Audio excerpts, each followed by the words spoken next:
Hey everyone, I'm so glad you decided to join us for another edition of the Lymphedema Channel. And I have been following Amanda Sobey on Instagram, and she is downright inspiring. And she is our guest today. Hey, Amanda. Hello. Hello. It's so nice to have you here. You are a fitness trainer, you're a health coach, you're a motivational speaker, and you have lymphedema.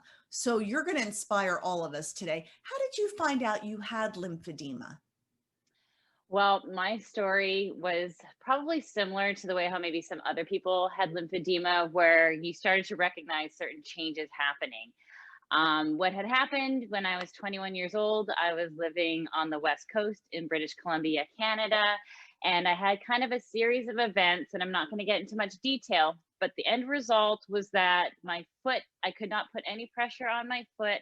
My foot started to swell before my eyes. I thought I sprained my ankle because I couldn't put any pressure on it.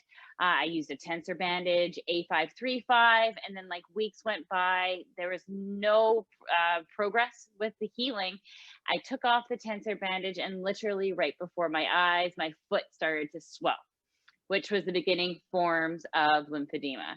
Obviously, at that point in time, I was very scared and I didn't know what was going on. So I made an appointment with my GP, my family doctor, and thankfully he referred me to a vascular surgeon right away. And they did a lymphoscintigraphy test. I can never say that word, all those big medical words. But long and short, they injected radioactive dye in between my toes and watched it try to snake up through my legs. And at that point in time, all the doctor said was, "We think your lymphatic system is compromised," and handed me a prescription for some stockings and said, "You're going to need massages for the rest of your life. There's no cure. There's not really much you can do about it," and sent me on my way. And That's that was, overwhelming. That is well, quite overwhelming. And I have to say, first of all, is your diagnosis primary lymphedema or secondary lymphedema? so I've currently, I've been doing this for 20 years. So I've seen a couple of different doctors. I've seen a couple different therapists. They have all come back and said that I was primary. But if you actually look into the history of my story and understand kind of what has happened, I truly believe I was secondary. But I'm not here to out dismiss other people's intelligence. What I do know is it doesn't really matter if you're primary or secondary. It really matters of what you do with it and how you manage it and how you can actually just take back your life, considering we're all told at various degrees that there's nothing you can do or there's no cure, and that really debilitates all of us, I think. So I love your message of take your life back and manage it. In fact, that's how we originally connected because we want to work to help you get a Lympha Press. Uh, and so how did you learn to manage your condition? I see you surrounded by gym equipment, and I know that this is part of was it always part of your life? no. So I think my journey, the more that I do lymphedema coaching and get to be surrounded by other lymphies, we all have had a very hard start. Obviously, if you know much about this disease, there really hasn't been a whole bunch of support based on public awareness or public notice. So for years, and I'll say 15 years, because that's pretty much how long it took, I went through a roller coaster of ups and downs, researching on my own, going back to school, learning anatomy and physiology, learning about biology, just learning as much as I could. I learned about my alternative medicines, my naturopaths, and I'm not trying to say this like I'm all brainiac, but when you kind of get in a rock and a hard place, I really took it upon myself to try to figure out what was going on. So for 15 years, it was a roller coaster of just try anything, see what works. Mhm. And it was incredibly frustrating because I couldn't figure out, I couldn't figure this out. It was just a huge, big, massive problem. Unfortunately, in 2016, I became very ill to the point that I couldn't even walk. I couldn't even walk to the bathroom on my own. I actually had to crawl.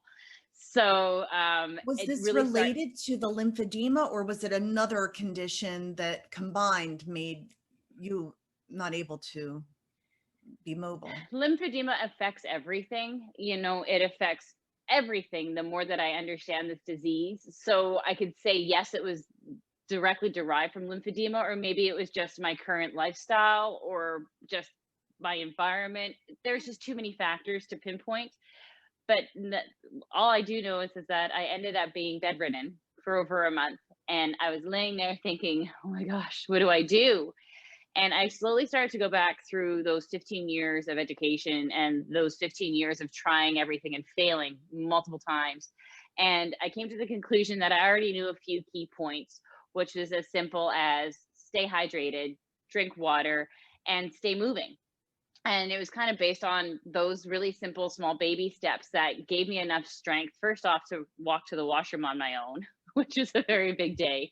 And then slowly start to pick up my research again and figure out how do I put my life back together, because I'm not going to let this disease keep me down. So, go ahead. Amanda, I have got, first of all, your energy is amazing. It literally jumps through. And I'm so excited for all the people watching, some who may be bedridden and feeling hopeless. And here you are, a beacon of hope, someone who was in their same condition and you've clawed your way out of it. So everything we can possibly learn from you, we want to learn today. Thank you for being so candid about the struggles, because it's not all sunshine and rainbows to Oh, I get wish it where was. you are today. I wish it was sunshines and rainbows. And the other thing too that I feel that I can relate to a lot of people, I've been a full-time single parent. So I have two boys and I had my pregnancy with lymphedema. And I raised both kids full-time by myself. So it wasn't like I had like a partner per se living with me. It was really just mono a children.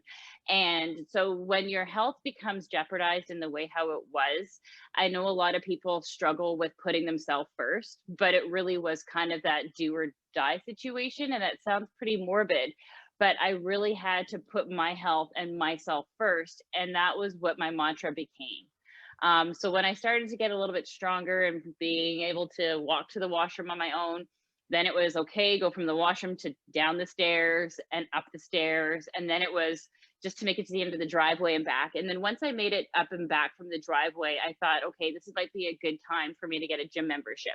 And Wow. I devoted every day. I woke up before the kids woke up. I don't know if that's legal for me to say, but I didn't have a chance to really escape the house. The boys were, I want to say 11 and 13 at the time. So my eldest had the babysitting license, but I left the house when they would sleep in the morning time, because I figured that was the safest time to go, because I could always get in at least a half an hour workout in before they woke up, because they were pretty routine. But every morning I devoted to going to the gym for a half an hour just to stay moving before I started my day, before I did anything else. And I just learned how to figure out how to do self-care with my compression garments, did my wrapping. Here in the province of Manitoba, where I live, the health authority actually gave me a pump, but you guys would probably laugh at it. But basic is basic and free is free. So I did the best I could to utilize those tools that I could get access to consistently replicate my days over and over and over again. And it was through nutrition that I come up with my own nutrition plans.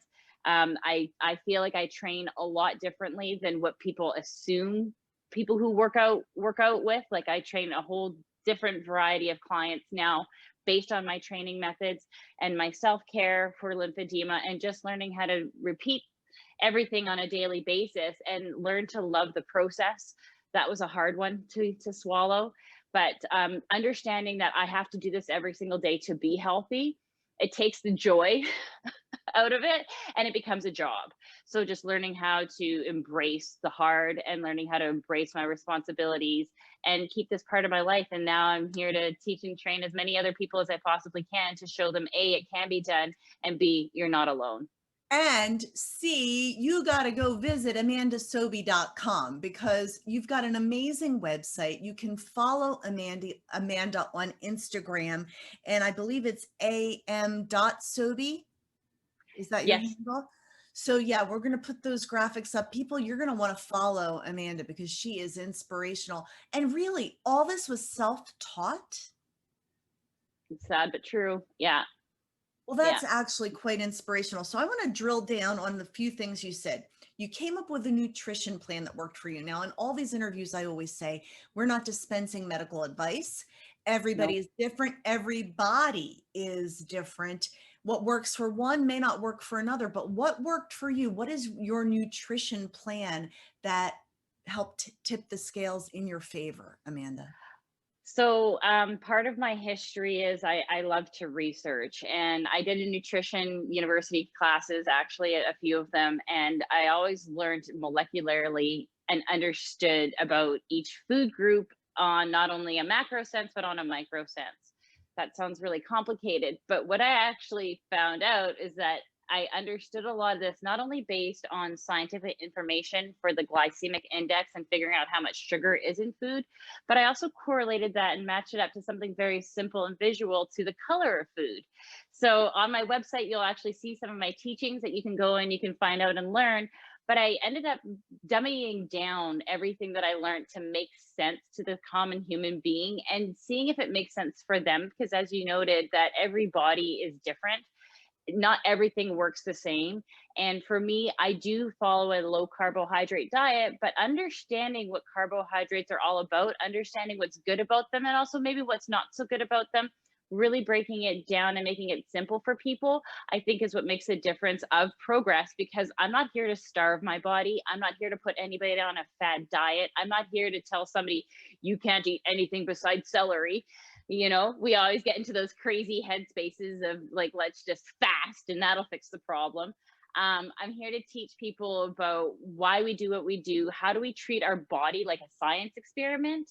And what are the tools that we can feed our body so that we can exhibit the results that we want to not only get strength, but endurance, and also reduce that inflammation of lymphedema? You say that you train differently as well. So it's a nutrition piece and then there's a training piece. What is different about training someone with lymphedema than other people who just want to go to the gym and get stronger?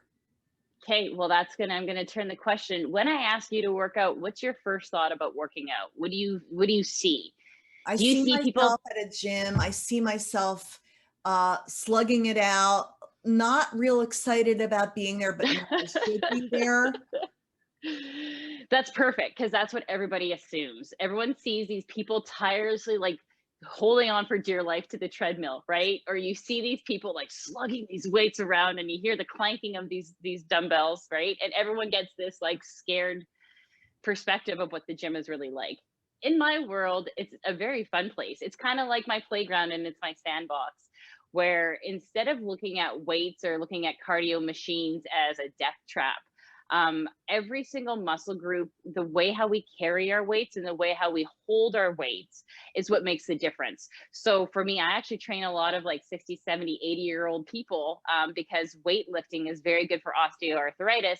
But as we've known with research, the lymphatic system moves with our muscles. So people think that going to work out moves the muscles, where in fact, I've seen people be and working out for years and years and years on end, never making progress, never seeing anything in difference in their body. And it really is about technique. So I spend a lot of my time giving the baby steps to my clients of how do we even just sit properly? How do we stand properly? How do we use our body properly so we push the lymphatics and we squeeze that debris out of our body, and it becomes super fun. And if you're ever wanting to learn and you ever want to join in, please just send me a message, because I'll give you a training session that you can join in on with me and my crew. But we absolutely love what we do. And the whole term workout is not that negative thought that you have in your head. It is a very, very fun, safe, happy environment. And I couldn't be happier at showing people what I do. And Amanda, if someone's watching and they want to train with you, they don't have to live in Canada, do they? No, absolutely not. Not at all. With the power of technology nowadays, I'm on all seven continents. I can train you from the comfort of your own home, and I train a variety of people. I actually train people who are legally blind, people who have lymphedema, lipedema, diabetes, geriatrics. So really, age is just a number. Whatever condition you come to me in, I will definitely work around you and for you and with you to help you achieve your goals. So don't be afraid to reach out.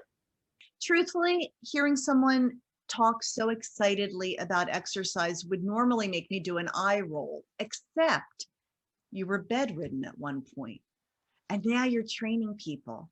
So you're really coming from a place of deep understanding that you weren't always who you are today, and you can meet people where they're at regardless of where they're at, and in what stage of their lymphedema they're in or mobility Right. they're in. No judgment, it sounds like, certainly. You got to work within the frame, and you've got to work with the person. And anybody who is listening to this, I really highly recommend that not every trainer is the same trainer. Not everybody knows about this disease. And I do get the whole, sometimes people say, hey, I've got a trainer. And I think that that's great that they're doing something. And I'm not trying to dismiss it. But there is a way that we have to use our bodies, and you need to really understand that. And I think that's why I just absolutely love what I do, because when you try working out with me even just once, you just get such a different perspective and understand, like, oh my goodness, I've been doing this so wrong this entire time. And to finally get to learn how to lift properly, it's great because you look great and you feel great. And it was hard work, but it wasn't as hard as kind of what you were doing before. That's awesome. So how did you go from being that mom that got up extra early to get to the gym at least a half hour workout in before the day started, to owning your own gym and creating this fitness portal for people? How did that happen? That's a big leap. I guess I like goals. I guess I never been complacent with just staying the same. Ever since I was a little girl, it was always, how do you push the envelope? How do you challenge more? How do you be better? I get very bored very easily. And if you do get to know me, I'm kind of like a squirrel because I'm always all over the place. But that was the whole drive behind what I do, is that I just didn't want to do this for me. Part of what I do, and this sounds so corny, but it's so true. You guys make me be the best I can be. When you have a disease that you are tied into every single day and you have to do the work, I become that much more accountable because of the clients that I train. I become that much more passionate about choosing the right foods because I know other people are watching and they're struggling just the same as me, and it holds me accountable. So I guess selfishly, I maybe kind of created the system to keep me going. Because ultimately, when you understand the work that's entailed and you understand that it's not a short game, you fall off the wagon very quickly because you get into this mindset of, well, why bother anyways? Or if I'm not going to make mass improvement, where's that carrot in front of my nose to keep going? So I guess the whole answer to your question is, I did this so that I can continue to be healthy for myself and for my kids, and then in turn being able to just help people change and know that it is possible. I just did an interview. I don't know if you know Alexa Urcolano of the Lymphy Life. You can follow her on Instagram. And she said the same thing. She created her blog because it holds herself accountable Yeah. to the things that she's trying to tell other people to do. Now, you're also a motivational speaker. How did that happen? Was it simply, did it evolve from working with people in the gym, or were you always a speaker and someone that liked to use words to inspire people? People have told me that they really like to hear me speak, and they are always amazed at my story. So we're really only getting like really small bits of my life in this interview. And if we ever get that Oprah Winfrey interview, fingers crossed, Yeah, hopefully she's watching. let's get the tissues out for that one. I Yeah, have a feeling it's an yeah, epic.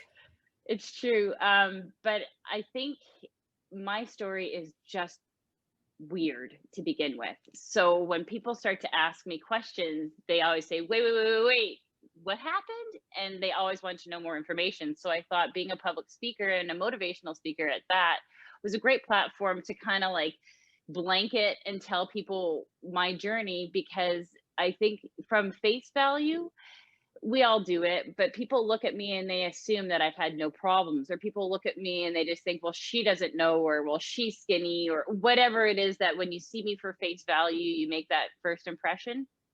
So I really wanted to peel away the mask and tell people that I'm still just a regular human being, slugging it out just like the rest of y'all, and just doing the very best that I can do. And I think that that's why I chose to get into more of a speaking role, to let people know that I am more relatable. I'm not what you probably have assumed in your head.